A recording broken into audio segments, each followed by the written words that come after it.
Welcome to my YouTube channel. Friends, ಯಾವಾಗಲೂ ನಿಮಗೆ 2.5, 3, 2.75 ಈ ಥರ ತೊಗೊಂಡು ಕಟಿಂಗ್ ಮಾಡೋ ವೀಡಿಯೋಗಳನ್ನ ನಾನು ತೋರಿಸಿದ್ದೀನಿ. ಈ ಸಾರಿ ಇನ್ನೂ ಕಡಿಮೆ ನೆಕ್ ಆ್ಯಂಡ್ ಶೋಲ್ಡರ್ನ ತೊಗೊಂಡು ಅಥವಾ ಆರ್ಮೋಲು ಕಡಿಮೆ ಇರೋದನ್ನ ಹೇಗೆ ಕಟಿಂಗ್ ಮಾಡೋದು ಅಂತ ತೋರಿಸ್ತಾ ಇದ್ದೀನಿ. ಫಸ್ಟಿಗೆ 1 ಮೀಟ್ರ್ ಲೈನಿಂಗ್ನ ತೊಗೊಂಡಿದ್ದೀನಿ. ಸ್ಲೀವ್ನ ಕಟಿಂಗ್ ಮಾಡಿದ್ದೀನಿ. ಸ್ಲೀವಲ್ಲಿ ಏನೇ ಚೇಂಜಸ್ ಇರೋಲ್ಲ. ಈ ರೀತಿಯಾಗಿ ಸ್ಲೀವ್ನ ಎರಡು ನೀಟಾಗಿ ಫೋಲ್ಡಿಂಗ್ನ ತೊಗೋಬೇಕು. ಇಲ್ಲಿ ಎಡ್ಜ್ ಏನಿರುತ್ತೆ ಆ ಎಡ್ಜಿಗೆ ಒಂದು ಮಾರ್ಕ್ನ ಮಾಡ್ಕೋಬೇಕು. ನೆಕ್ಸ್ಟು ಈ ಥರ ಇಟ್ಕೊಂಡು ಈ ಎಡ್ಜ್ ಏನು ಪಾಯಿಂಟ್ ಇರುತ್ತಲ್ಲ ಈ ಪಾಯಿಂಟಿಗೆ ಒಂದು ಮಾರ್ಕ್ ಮಾಡಿಕೊಂಡು ನಾವು ಕಟಿಂಗ್ನ ಮಾಡ್ಕೋಬೇಕು. ಇದರಲ್ಲಿ ಸ್ಲೀವಲ್ಲಿ ಏನೂ ಡಿಫ್ರೆನ್ಸ್ ಬರೋಲ್ಲ, ಯಾಕಂದರೆ ಹಾಫ್ ಸ್ಲೀವ್ ಇರುವಾಗ ಮೆಜರ್ಮೆಂಟ್ ಪ್ಲಸ್ನ ಫಾಲೋ ಮಾಡೋಣ. ನೆಕ್ಸ್ಟ್ ಬಂದು ಈ ರೀತಿಯಾಗಿ ಇಟ್ಕೊಂಡು ಇಲ್ಲಿ ಎಡ್ಜ್ ಸ್ಟ್ರೈಟ್ನ ಕಟಿಂಗ್ ಮಾಡ್ಕೊಂಡಿದ್ವಿ. ನೆಕ್ಸ್ಟ್ ಬಂದು ಟೇಪನ್ನ ಜಾಸ್ತಿ ಯೂಸ್ ಮಾಡಿದಿರ ಕಟಿಂಗ್ ಮಾಡುವಂಥದ್ದನ್ನ ನಾನು ತೋರಿಸ್ತಾ ಹೋಗ್ತೀನಿ.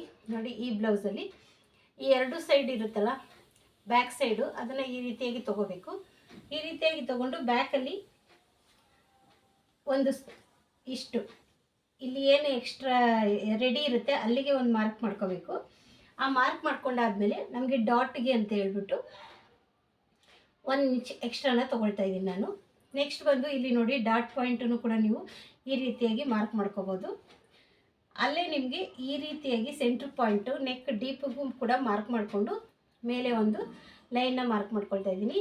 ನೋಡಿ, ಈ ರೀತಿಯಾಗಿ ಮಾರ್ಕ್ ಮಾಡಿಕೊಂಡು ನೀವು ಈ ರೀತಿಯಾಗಿ ಮೆಥಡ್ನ ಫಾಲೋ ಮಾಡಿ ತುಂಬ ಈಸಿಯಾಗಿ ಸ್ಟಿಚಿಂಗು ಕಟ್ಟಿಂಗು ಎರಡು ಒಟ್ಟೊಟ್ಟಿಗೆ ನಾವು ಕಲಿಬೋದಾಗುತ್ತೆ. ನೋಡಿ, ಈ ರೀತಿಯಾಗಿ ಇಲ್ಲಿಂದ ಅರ್ಧ ಇಂಚು, ಈ ಕಡೆ ಒಂದು ಅರ್ಧ ಇಂಚಿಗೆ ಈ ರೀತಿಯಾಗಿ ಮಾರ್ಕ್ನ ಮಾಡಿ, ಇಲ್ಲಾಂದರೆ ಟೇಪ್ ಸಹಾಯದಿಂದ ಕೂಡ ನೀವು ಮಾಡ್ಕೋಬೋದು. ನೀವು ಇಲ್ಲಿ ಒಂದು ಬೇಕಾದ್ರೆ ಸೆಂಟ್ರಿಗೆ ನ್ಯಾಚ್ ಕೂಡ ಹಾಕ್ಕೊಳ್ಳಿ.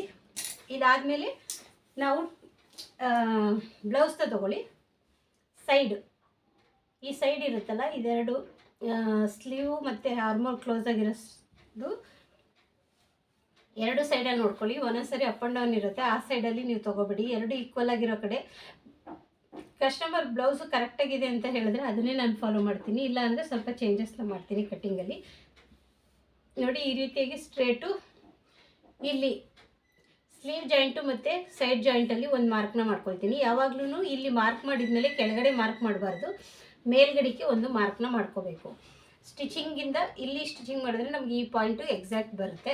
ಇವಾಗ ಬ್ಯಾಕ್ ಲೆಂತು ನೋಡಿ, ಈ ಬ್ಯಾಕ್ ಲೆಂತ್ ಇರುತ್ತಲ್ಲ, ಈ ಡಾಟ್ ಇರುತ್ತಲ್ಲ, ಈ ಡಾಟ್ ಹತ್ರ ನೀಟಾಗಿ ಈ ಥರ ಎಳಿಬೇಡಿ, ಸ್ಟ್ರೇಟಾಗಿ ಈ ರೀತಿಯಾಗಿ ಇಟ್ಕೊಳ್ಳಿ. ಈ ರೀತಿಯಾಗಿ ಇಟ್ಕೊಂಡು ಇಲ್ಲಿ ಒಂದು ಮಾರ್ಕ್ನ ಮಾಡಿ, ಇಲ್ಲಿ ಸ್ಟ್ರೇಟ್ ಮಾರ್ಕ್ ಮಾಡಿ. ಇವಾಗ ನಾವು ಟೇಪ್ನ ಯೂಸ್ ಮಾಡಬೇಕಾಗುತ್ತೆ, ಇಲ್ಲಾಂದರೆ ಸ್ಟ್ರೇಟಾಗಿ ನಮಗೆ ಕರೆಕ್ಟಾಗಿ ಬರೋಲ್ಲ. ನೋಡಿ, 14 ಇದೆ, ಇಲ್ಲಿ ಕೂಡ 14ಕ್ಕೆ ನಾನು ಒಂದು ಮಾರ್ಕ್ನ ಮಾಡ್ಕೊಳ್ತಾ ಇದ್ದೀನಿ. 14ಕ್ಕೆ ಒಂದು ಮಾರ್ಕ್ನ ಮಾಡಿಕೊಂಡು ಸ್ಟ್ರೇಟಾಗಿ ಸ್ಕೇಲಲ್ಲಿ ಒಂದು ಲೈನ್ನ ಹಾಕ್ಕೊಳ್ತಾ ಇದ್ದೀನಿ. ಈ ಲೈನ್ ಹಾಕ್ಕೊಂಡು ನಾನು ನೆಕ್ ಆ್ಯಂಡ್ ಶೋಲ್ಡರ್ನ ಬ್ಲೌಸ್ ಮೆಜರ್ಮೆಂಟಿಂದ ಏನು ಚೆಕ್ ಮಾಡ್ತಾ ಇಲ್ಲ, ಯಾಕಂದರೆ ಈ ಮೆಥಡ್ ಕೆಲವರಿಗೆ ಯೂಸ್ಫುಲ್ ಆಗುತ್ತೆ ಮತ್ತು ನನಗೂ ಕೂಡ ನಾನು ಕೆಲವು ಸರಿ ಇದನ್ನು ಯೂಸ್ ಮಾಡೋದ್ರಿಂದ ನಿಮ್ಗೆ ಈ ವಿಡಿಯೋನ ತೋರಿಸ್ತಾ ಇದ್ದೀನಿ. ಇಲ್ಲಿ ನೋಡಿ, 5 ಇಂಚಸ್ ಇದೆ. 5 ಇಂಚಸ್ಗೆ ನಾನು ಈ ಥರ ಸ್ಟ್ರೇಟ್ ಲೈನ್ನ ಹಾಕ್ಕೊಳ್ತಾ ಇದ್ದೀನಿ. ಇದು ಬಂದು 5 ಇಂಚಸ್ ಇದೆ. ಅದಕ್ಕೆ ಇವಾಗ ನಾನು ನೆಕ್ ಆ್ಯಂಡ್ ಶೋಲ್ಡರ್ ಓಪನಿಂಗ್ ಕೂಡ ಇಲ್ಲಿ ನೋಡಿ ಈ ರೀತಿಯಾಗಿ 5ಕ್ಕೆ ಮಾರ್ಕ್ ಮಾಡ್ಕೊಳ್ತಾ ಇದ್ದೀನಿ. ಇಲ್ಲಿ 5 ನೋಡಿ, ಇದನ್ನು 5ಕ್ಕೆ ತೊಗೊಳ್ತಾ ಇದ್ದೀನಿ. ಈ 5ನೇ ಈ 5ಕ್ಕೆ ತೊಗೊಳ್ತಾ ಇದ್ದೀನಿ. ಈ ರೀತಿಯಾಗಿ ತೊಗೊಂಡು ಇಲ್ಲಿ ಒಂದು ಮಾರ್ಕ್ನ ಮಾಡ್ಕೊಳ್ತಾ ಇದ್ದೀನಿ. ಮಾರ್ಕ್ ಮಾಡಿಕೊಂಡು ಸೆಂಟ್ರಿಗೆ ಈ ಥರ ಒಂದು ಲೈನ್ನ ಹಾಕ್ಕೊಳ್ತಾ ಇದ್ದೀನಿ. ಲೈನ್ ಹಾಕ್ಕೊಂಡು ಇಲ್ಲಿ ನಾನು 1ವರೆಗೆ ಒಂದು ಮಾರ್ಕ್ನ ಹಾಕ್ಕೊಳ್ತಾ ಇದ್ದೀನಿ. 1ವರೆಗೆ ಒಂದು ಮಾರ್ಕ್ನ ಹಾಕ್ಕೊಂಡು ನೀವು ಈ ಟೇಪ್ನ ಹಿಂಗೆ ಅರ್ಧ ಇಟ್ಕೊಂಡು ಇಲ್ಲಿ ಒಂದು ಮಾರ್ಕ್ ಮಾಡ್ಕೊಳ್ಳಿ. ಈ ಮಾರ್ಕ್ ಮಾಡಿಕೊಂಡು ಈ ಕರು ಸ್ಕೇಲ್ ಇರುತ್ತಲ್ಲ, ಈ ಸ್ಕೇಲ್ನ ನೀಟಾಗಿ ಪಾಯಿಂಟ್ ಟು ಪಾಯಿಂಟು ಕೂರಿಸ್ಬೇಕು. ಆವಾಗ ನಿಮಗೆ ಕರೆಕ್ಟಾಗಿ ಕುತ್ಕೊಳ್ಳೋದು. ಇಲ್ಲ ಅಂದರೆ ನಿಮಗೇನಾಗುತ್ತೆ ಅಂದರೆ ಸ್ವಲ್ಪ ಹೆಚ್ಚು ಕಮ್ಮಿ ಆದರೂ ಈ ಥರ ಆಗೋ ಪ್ರಾಬ್ಲಮ್ ಇರುತ್ತೆ. ಇಲ್ಲಿ ಅರ್ಧ ಇಂಚು ಸ್ಟಿಚಿಂಗಿಗೆ ಅಂತ ಮಾರ್ಕ್ ಮಾಡ್ಕೊಳ್ತಾ ಇದ್ದೀನಿ. ನೆಕ್ಸ್ಟು ನಾನು ಇಲ್ಲಿ ನೋಡಿ ಒಳಗಡೆ ಇಲ್ಲಿ ಸ್ಟಿಚಿಂಗಿಗೆ ಈಗ ಶೋಲ್ಡ್ರ್ ಪಟ್ಟಿ ಇದೆಯಲ್ಲ, ಈ ಶೋಲ್ಡ್ರ್ ಪಟ್ಟಿನ ನೋಡ್ಕೊಳ್ತೀನಿ ಎಷ್ಟಿದೆ ಅಂತ ಹೇಳ್ಬಿಟ್ಟು. ಈ ಶೋಲ್ಡ್ರ್ ಪಟ್ಟಿ ನೋಡಿಕೊಂಡು ಈ ರೀತಿಯಾಗಿ ಇಟ್ಕೊಳ್ತಾ ಇದ್ದೀನಿ. ಈ ರೀತಿಯಾಗಿ ಇಟ್ಕೊಂಡು ಇಲ್ಲಿ ಒಂದು ರೆಡಿ ಮಾರ್ಕ್ನ ಮಾಡ್ಕೊಳ್ತಾ ಇದ್ದೀನಿ. ಈ ರೆಡಿ ಮಾರ್ಕ್ ಮಾಡಿಕೊಂಡು ಇಲ್ಲಿ ಒಂದು ಮಾರ್ಕ್ ಮಾಡ್ಕೊಳ್ತಾ ಇದ್ದೀನಿ. ಇವಾಗ ನನಗೆ ಇಲ್ಲಿ ಎಷ್ಟು ಸಿಕ್ಕಿದೆ ಅಂದರೆ 2.25 ಇಂಚಸ್ ಸಿಕ್ಕಿದೆ. 2.25 ಇಂಚಸ್ಸು ಮೇಲೆ ಸಿಕ್ಕಿದೆ. ನಾನು ಇಲ್ಲಿ 2.25 ಅಂದರೆ ಅರ್ಧ ಇಂಚು ಎಕ್ಸ್ಟ್ರಾನ ತೊಗೊಳ್ತಾ ಇದ್ದೀನಿ, ಇಲ್ಲಾಂದರೆ 2.5. ನಾನಿಲ್ಲಿ 2.5 ತೊಗೊಳ್ತಾ ಇದ್ದೀನಿ. 1/4 ಇಂಚ್ ಮಾತ್ರ ಎಕ್ಸ್ಟ್ರಾ ತೊಗೊಳ್ತಾ ಇದ್ದೀನಿ, ಯಾಕಂದರೆ ಇದು ಕಟ್ಟೋದಿಲ್ಲ. ಅವ್ರಿಗೆ ಬ್ರಾಡು ಜಾಸ್ತಿ ಅಷ್ಟೊಂದು ಏನು ಬೇಕಾಗಲ್ಲ. ಬಟ್ ಪೈಪಿಂಗ್, ಥ್ರೆಡ್ ಪೈಪಿಂಗ್ ಮಾಡೋದ್ರಿಂದ ನಾನೇನು ಮಾಡ್ತಾಯಿದ್ದೀನಿ, ಒಂದು ಗೀಟ್ ಎಕ್ಸ್ಟ್ರಾನ ತೊಗೊಳ್ತಾ ಇದ್ದೀನಿ. ಪೈಪಿಂಗ್ ಕೂಡ ಕೆಳಗಡೆ ಮುಂದೆ ಬರೋದ್ರಿಂದ 1 ಗೀಟ್ ಎಕ್ಸ್ಟ್ರಾ ತೊಗೊಂಡ್ರೆ ಅದು ನಮಗೆ ಕರೆಕ್ಟ್ ಪಾಯಿಂಟಾಗಿ ಕುತ್ಕೊಳ್ಳುತ್ತೆ. ನೋಡಿ ಈ ರೀತಿಯಾಗಿ ಇಲ್ಲಿ ಒಂದು ಶೇಪ್ನ ಕೊಡ್ತಾಯಿದ್ದೀನಿ. ಈಗ ನೆಕ್ ಡೀಪ್ ಎಷ್ಟಿದೆ ಅಂತ ತೋರಿಸ್ತೀನಿ. ನೆಕ್ ಡೀಪ್ ಬಂದು 10 ಇಂಚ್ ಇರೋದ್ರಿಂದ ನಮಗೆ ಇಲ್ಲಿ 2.25 ಕರೆಕ್ಟಾಗಿ ಕುತ್ಕೊಳ್ಳುತ್ತೆ. ಓಕೆನಾ ಫ್ರೆಂಡ್ಸ್? ಇವಾಗ ನೆಕ್ಸ್ಟ್ ಬರೋ ವೀಡಿಯೋಗಳಲ್ಲೆಲ್ಲ ಈ ನೆಕ್ ಪಾಯಿಂಟ್ ಚಿಕ್ಕದನ್ನ ತೊಗೊಂಡು ನೆಕ್ ಡೀಪು ಹೇಗೆ ಕಟ್ಟಿಂಗ್ ಮಾಡೋದು ಅಂತ ತೋರಿಸ್ತೀನಿ. ಇದುವರೆಗೂ ಬೇರೆ ಥರ ತೋರಿಸ್ತಾ ಇದ್ದೆ, ಆದರೆ ಕೆಲವು ಬೇರೆ ಬೇರೆ ರೀತಿಯಾಗಿ ನಾವು ಕಟ್ಟಿಂಗ್ ಮಾಡೋದ್ರಿಂದ ಬೇರೆ ಬೇರೆ ರೀತಿಯಲ್ಲಿ ಬ್ಲೌಸ್ಗಳು ಬರ್ತಾನೆ ಇರ್ತವೆ. ಅದ್ರ ತಕ್ಕಾಗೆ ನಾವು ಫಾಲೋ ಮಾಡಬೇಕಾಗುತ್ತೆ. ನೋಡಿ ಇದು 9.25 ಇದೆ. ನಾನಿಲ್ಲಿ 9.25ಗೆ ಒಂದು ಮಾರ್ಕ್ನ ಮಾಡ್ಕೊಳ್ತೀನಿ. ಇಲ್ಲಿ ಸ್ವಲ್ಪ ಚೇಂಜಸ್ ಏನಾದರೂ ಬೇಕಾ ಅಂತ ನಾವು ಫಸ್ಟಿಗೆ ನೋಡ್ಕೋಬೇಕು. ನೋಡಿ ಈ ರೀತಿಯಾಗಿ ಬ್ಯಾಕ್ನ ನೀಟಾಗಿ ಹಾಕ್ಕೊಳ್ಳಿ. ಈ ರೀತಿ ಬ್ಯಾಕ್ನ ನೀಟಾಗಿ ಹಾಕ್ಕೊಂಡ್ಮೇಲೆ ಇಲ್ಲಿ ಪಟ್ಟಿ ಎಲ್ಲ ಸರಿಯಾಗಿ ನೋಡ್ಕೋಬೇಕು. ಈ ಶೋಲ್ಡ್ರ್ ಪಟ್ಟಿ ಜಾಯಿಂಟ್ ಇರುತ್ತಲ್ಲ ಅದನ್ನು ನೀಟಾಗಿ ಇಟ್ಕೊಂಡು ಈ ಆರ್ಮೋಲ್ ಮೇಯ್ನ್ ನಮ್ಗೆ ಬೇಕಾಗಿರೋದೇನು ಆರ್ಮೋಲು. ಈ ಆರ್ಮೋಲ್ನ ನೋಡ್ಕೋಬೇಕಾಗುತ್ತೆ. ಈ ರೀತಿಯಾಗಿ ನೋಡಿ, ಈ ರೀತಿಯಾಗಿ ನೋಡಿದಾಗ ನನಗೆ 8.25 ಬರ್ತಾಯಿದೆ. ಆರ್ಮೋಲ್ ಬಂದು 8.25 ಬರ್ತಾಯಿದೆ. ಈಗ ಚೆಕ್ ಮಾಡ್ಕೊಳ್ತೀನಿ. ನಾನು ಇಲ್ಲಿ ಸ್ಟಿಚಿಂಗಿಗೆ ಬಿಟ್ಟಿದ್ದೀನಲ್ಲ, ಇಲ್ಲಿಂದ ನಾನು ಆರ್ಮೋಲ್ನ 8.25ಗೆ ಚೆಕ್ ಮಾಡ್ಕೊಳ್ತಾ ಇದ್ದೀನಿ. ಕರೆಕ್ಟಾಗಿ ನನಗೆ 8.25 ಬರ್ತಾಯಿಲ್ಲ, 1 ಗೀಟು ಕಮ್ಮಿ ಬರ್ತಾಯಿದೆ. ಸೊ ಒಂದು ಗೀಟ್ ಕಮ್ಮಿ ಬರ್ತಾಯಿದೆ ಅಂದಾಗ ನಾನೇನು ಮಾಡ್ತೀನಿ, ಇಲ್ಲಿ ಸ್ಲೀವ್ನ ಕಟ್ಟಿಂಗ್ ಮಾಡ್ಕೊಂಡಿದ್ದೀನಲ್ಲ, ಈ 1 ಗೀಟೆಲ್ಲ ನಮಗೆ ಏನು ಪ್ರಾಬ್ಲಮ್ ಆಗೋಲ್ಲ. ಯಾಕಂದರೆ ನಾವಿಲ್ಲಿ ಸ್ವಲ್ಪ ಟೇಪನ್ನ ಆ ಕಡೆ ಈ ಕಡೆ ಹಿಡಿದ್ರೂ 1 ಗೀಟು ಪ್ರಾಬ್ಲಮ್ ಬರುತ್ತೆ. ಇವಾಗ ನೋಡಿ ಇಲ್ಲಿ ಸ್ಲೀವ್ನ ಕಟ್ಟಿಂಗ್ ಮಾಡ್ಕೊಂಡಿದ್ದೀನಲ್ಲ, ಇದನ್ನು ನೀಟಾಗಿ ಎಕ್ಸಾಕ್ಟಿಂಗ್ ಇಟ್ಕೊಂಡು ಟೇಪ್ಗಿಂತ ನಾವು ಸ್ಲೀವಿನೇ ಹೇಗೆ ಕಟ್ಟಿಂಗ್ ಮಾಡಿರ್ತೀವಲ್ಲ ಅದನ್ನು ಈ ರೀತಿಯಾಗಿ ನಿಧಾನವಾಗಿ ತಿರುಗಿಸ್ತಾ ಹೋಗಬೇಕು. ನೋಡಿ ನಾನು ಯಾವುದೇ ರೀತಿಯಾಗಿ ಏನೂ ಮ್ಯಾಜಿಕ್ ಮಾಡಲಿಲ್ಲ. ನೋಡಿದ್ರಲ್ಲ, ಇವಾಗ ನಿಮಗೆ ಗೊತ್ತಾಗ್ತಾ ಇದೆ ಅಂತ ಅನ್ಕೋತೀನಿ. ಈ ಪಾಯಿಂಟಲ್ಲಿ ನಮಗೆ ಕರೆಕ್ಟಾಗಿ ಬಂತು ಅಂದರೆ ನಮಗೆ ಬ್ಲೌಸ್ ಮೆಜರ್ಮೆಂಟ್ ಕರೆಕ್ಟಾಗಿರುತ್ತೆ. ಇವಾಗ ಇಲ್ಲಿಂದ ಇದೆಷ್ಟಿರುತ್ತೆ ಈ ಪಾಯಿಂಟ್ ಇಟ್ಕೊಂಡು ಈ ರೀತಿಯಾಗಿ ಒಂದು ಲೈನ್ ಹಾಕ್ಕೊಳ್ತಾ ಇದ್ದೀನಿ. ಮತ್ತು ನಾವೇನು ಮಾಡ್ತಾಯಿದ್ದೀವಿ ಅಂದರೆ ಇಲ್ಲಿಂದ ನೋಡಿ 1.5 ಇಂಚು ಸಾಕು ನನಗೆ. 1.5 ಇಂಚು ಮಾರ್ಕ್ ಮಾಡಿಕೊಂಡು ಸ್ವಲ್ಪ ಕ್ರಾಸಾಗಿ ನಾನು ಇದನ್ನು ತೊಗೊಳ್ತಾ ಇದ್ದೀನಿ ಬ್ಯಾಕ್ನ. ಇಲ್ಲಿ ಬ್ಲೌಸಲ್ಲಿ ಸ್ವಲ್ಪ ನೋಡಿ ಲೆಂತ್ ಜಾಸ್ತಿ ಇರೋದ್ರಿಂದ ಈ ಥರ ಕ್ರಾಸಾಗಿ ತೊಗೊಳ್ಳಿ. ಆವಾಗ ನಿಮಗೆ ಯಾವುದೇ ರೀತಿಯಾದಂಥ ತೊಂದರೆ ಆಗೋಲ್ಲ. ಇವಾಗ ಬ್ಯಾಕ್ ಪಾರ್ಟ್ ಅನ್ನೋದು ರೆಡಿಯಾಗಿದೆ. ಮತ್ತು ನಮಗೆ ಸ್ಲೀವ್ ಆರ್ಮೋಲ್ಸ್ ಕೂಡ ಪಕ್ಕಾ ಪರ್ಫೆಕ್ಟಾಗಿ ಬಂದಿದೆ. ಈಗ ನೋಡಿ ಈ ರೀತಿಯಾಗಿ ಕಟ್ಟಿಂಗ್ ಮಾಡ್ಕೋಬೇಕು. ಇದನ್ನು ಸ್ವಲ್ಪ ನಾನು ನನ್ನ ಕಡೆ ತೊಗೊಂಡಿದ್ದೀನಿ, ಏನು ತೊಂದರೆ ಇಲ್ಲ. ನೀವು ಮಾರ್ಕಿಂಗ್ ಮಾಡ್ಕೊಂಡಾದ್ಮೇಲೆ ನೀವು ಯಾವ ಕಡೆ ಬೇಕಾದ್ರೆ ತಿರುಗಿಸ್ಕೊಂಡು ಕೂಡ ನೀವು ಕಟ್ಟಿಂಗ್ನ ಮಾಡ್ಕೋಬೋದು. ಅದರಲ್ಲಿ ಯಾವುದೇ ರೀತಿಯಾದ ವ್ಯತ್ಯಾಸ ಆಗೋಲ್ಲ. ನೀವು ಬೇಕಂದರೆ ಆ ಕಡೆ ಈ ಕಡೆ ಇದು ಏನಾದರೂ ಸ್ವಲ್ಪ ಲೈನಿಂಗ್ ಜಾರ್ತಾ ಇದೆ ಅಂದರೆ ನೀವು ಗುಂಡ್ಪಿನ್ನು ಅಥವಾ ಈ ಥರ ಒಂದು ವೆಯ್ಟಾಗಿರುವಂಥ ಒಂದು ವಸ್ತುನ ಇಟ್ಕೊಂಡು ನೀವು ಕಟ್ಟಿಂಗ್ನ ಮಾಡ್ಬೋದು. ನಾವು ಡೈಲಿ ಕಟ್ಟಿಂಗ್ ಮಾಡೋದ್ರಿಂದ ನಮಗೆ ಯಾವುದೇ ರೀತಿಯಾದ ಇದು ಅವಶ್ಯಕತೆ ಇರಲ್ಲ. ನೋಡಿ ಈ ರೀತಿಯಾಗಿ ಕಟ್ಟಿಂಗ್ ಮಾಡಿಕೊಂಡು ಇಲ್ಲಿ ಒಂದು ನ್ಯಾಚ್ ಹಾಕ್ಕೊಳ್ತಾ ಇದ್ದೀನಿ, ನಿಮಗೆ ತೋರಿಸ್ತಾ ಇದ್ದೀನಿ. ಇಲ್ಲಿ ಒಂದು ನ್ಯಾಚ್ನ ಹಾಕ್ಕೊಳ್ತಾ ಇದ್ದೀನಿ. ಇಲ್ಲಿ ಮೇಯ್ನ್ ಪಾಯಿಂಟ್ ನಾನು ಈ ಕಡೆ ತಿರುಗಿಸ್ಕೊಂಡು ಇಲ್ಲೇನು ಫ್ರಂಟ್ ನೆಕ್ಗೆ ಮಾರ್ಕ್ ಮಾಡ್ಕೊಂಡಿದ್ದೀನಲ್ಲ ಆ ರೀತಿಯಾಗಿ ಒಂದು ಕಚ್ಚಾ ಮಾರ್ಕ್ನ ಮಾಡ್ಕೊಳ್ತಾ ಇದ್ದೀನಿ, ಅಂದರೆ ಕಟ್ಟಿಂಗ್ ಮಾರ್ಕ್ನ ಮಾಡ್ಕೊಳ್ತಾ ಇದ್ದೀನಿ. ನೆಕ್ಸ್ಟ್ ಬಂದು ನಾನು ನಿಮಗೆ ತೋರಿಸಿರೋ ಥರ ಇಲ್ಲಿ 2 ಕಾಲನ್ನ ತೊಗೊಂಡಿದ್ದೀನಿ. ಟೋಟಲ್ 5 ಇದೆ. ಇವಾಗ ನೆಕ್ಸ್ಟ್ ನೋಡಿ, ಈಗ ಮೇನ್ ಫ್ಯಾಬ್ರಿಕ್ನ ಈ ರೀತಿಯಾಗಿ ಇಟ್ಕೋಬೇಕು. ಈ ರೀತಿಯಾಗಿ ಇಟ್ಕೊಂಡಾದ್ಮೇಲೆ ನೋಡಿ ಇದು ಬೇರೆ ರೀತಿಯಾಗಿ ತೋರಿಸ್ತಾ ಇದ್ದೀನಿ. ಇಷ್ಟು ದಿನ ನಾನು ಬೇರೆ ರೀತಿಯಾಗಿ ತೋರಿಸ್ತಾ ಇದ್ದೆ. ಇವಾಗ ಕೂಡ ನಾನು ಯಾವ್ಯಾವ ರೀತಿ ಕಟ್ಟಿಂಗ್ ಮಾಡ್ತೀನಿ ಅಂತ ತೋರಿಸ್ತೀನಿ. ನೋಡಿ ಇಲ್ಲಿ ಬೆಲ್ಟ್ ಪಟ್ಟಿ, ನಮಗೆ ಬೆಲ್ಟ್ ಪಟ್ಟಿಗೆ ಇಷ್ಟು ಬೇಕಾಗುತ್ತೆ ಅಂತ ಗೊತ್ತಾದಾಗ ಈ ರೀತಿಯಾಗಿ ಒಂದು ಮಾರ್ಕ್ ಮಾಡಿಕೊಂಡು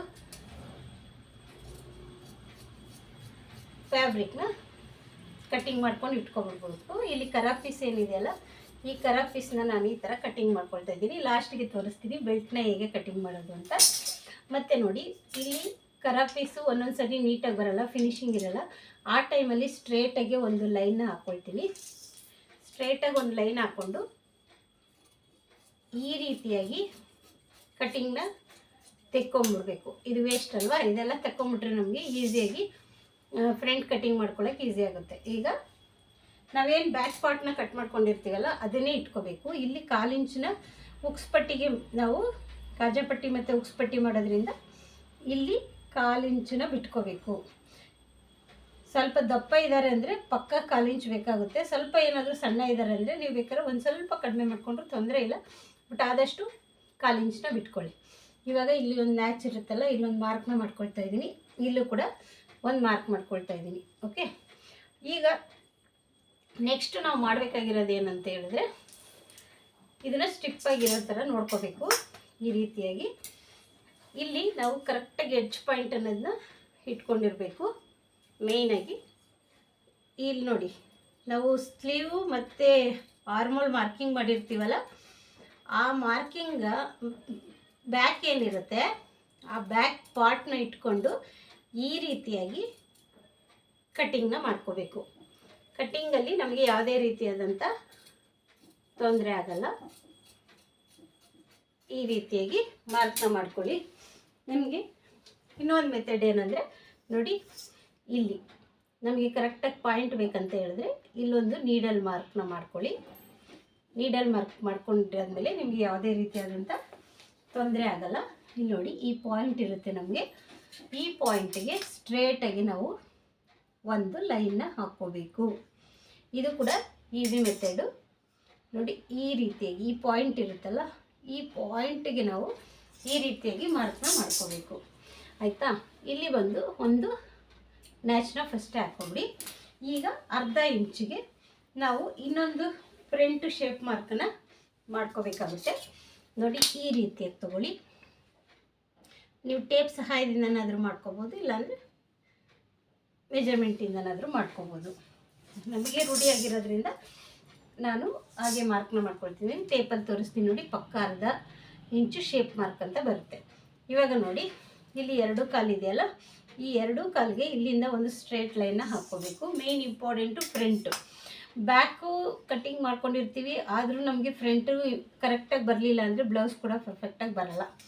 ಸೊ ಇಷ್ಟ ಆಯ್ತಲ್ಲ. ಇವಾಗ ಇಲ್ಲಿ 1/2 ಇಂಚಿಗೆ ಸ್ಟಿಚಿಂಗ್ ಮಾರ್ಕು. ಇವಾಗ ನೋಡ್ಕೋಬೇಕು ಫ್ರಂಟು ಉಕ್ಸ್ಪಟ್ಟಿ ಕಡೆ ಆದರೂ ನೀವು ತಗೊಳ್ಳಿ, ಇಲ್ಲ ಕಾಜಾಪಟ್ಟಿ ಕಡೆ ಆದರೂ ತಗೊಳ್ಳಿ. ಈ ರೀತಿಯಾಗಿ ನೋಡಿ, ಮೇಲೆ ಮಾರ್ಕ್ ಇರುತ್ತಲ್ಲ, ಅಲ್ಲಿಂದ ಈ ಥರ ಶೇಪ್ಗೆ ತಿರುಗಿಸ್ಕೊಳ್ಳಿ. ಇಲ್ಲಿ ಒಂದು ಮಾರ್ಕ್ನ ಮಾಡ್ಕೊಳ್ಳಿ.